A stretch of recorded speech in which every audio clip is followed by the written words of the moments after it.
So here's a letter. I think you can see this. Now, Chris and his wifey were given this letter. It wasn't sent to them. My understanding, it wasn't sent to them, but their entire neighborhood was given this letter in their mailbox. It says, "Dear neighbors, you may have noticed since February that there is a new flag flying on our street, Tuxedo Avenue North.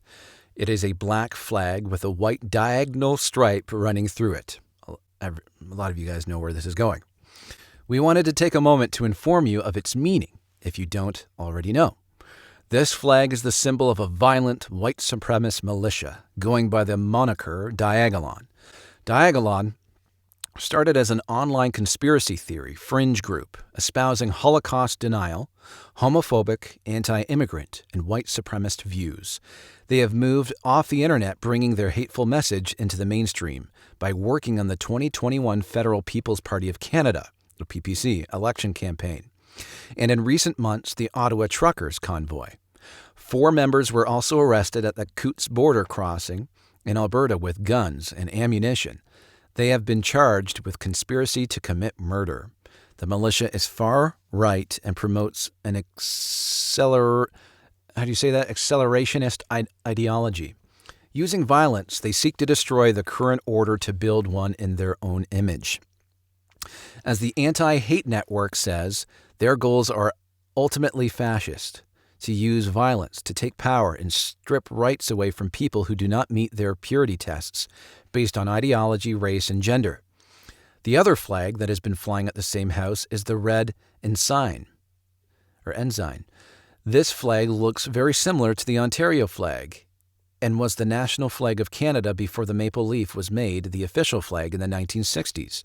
In recent years, this flag has been adopted by the Proud Boys, a now banned terrorist organization in Canada, and other anti-immigrant and far-right protesters.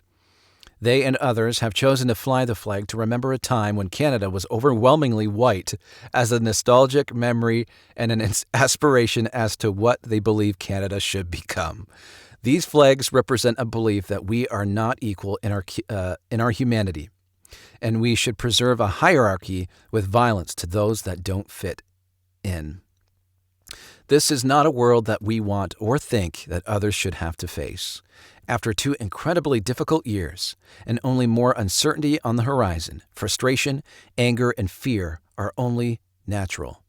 However, we need to be cautious of people manipulating our fears to turn us against our neighbors." Oh my gosh. Oh my gosh. Coworkers and community for some perceived difference. We are all just trying to get by, and it is only when we act and work together that we are able to make a world that is more just, fair, and unkind. I feel like Justin Trudeau reading this. Fighting the kind of hate being promoted is not easy, but here are a couple of small things you can do. Let me lift up on this here. I can't. Number 1, I don't see the whole letter, but this is number 1. Place a sign in your yard. Make it clear that we all belong. Let your neighbors know that. So I'm assuming put pride flags. Put pride flags on your yard. All right. So let's read him and his wife's response to that letter. And they put this in everybody's mailbox. They said, "Hi, everyone. We're the Freestones. The house flying the Diagolon flag. Yes, we have flown the Canadian red ensign as a tribute to those who have served in World War I, World War II, and Korea.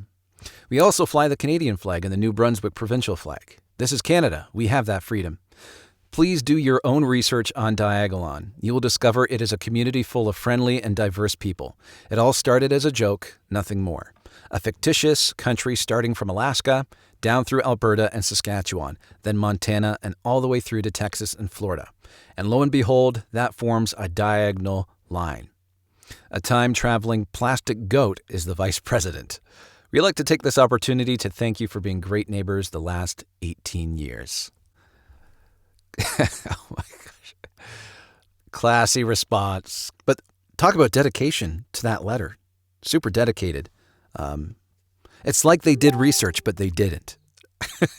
They put more effort into it than research. Let's put it that way. At the bottom, they said not to say hello to us.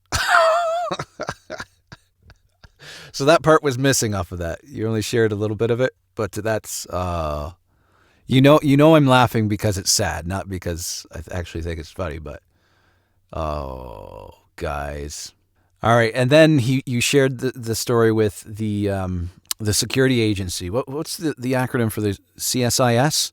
Agents came to his door over this complaint of having this flag, and you welcomed them in. Chris welcomed them in. They had beers and they chatted, and Chris said they were really nice guys just trying to do their job.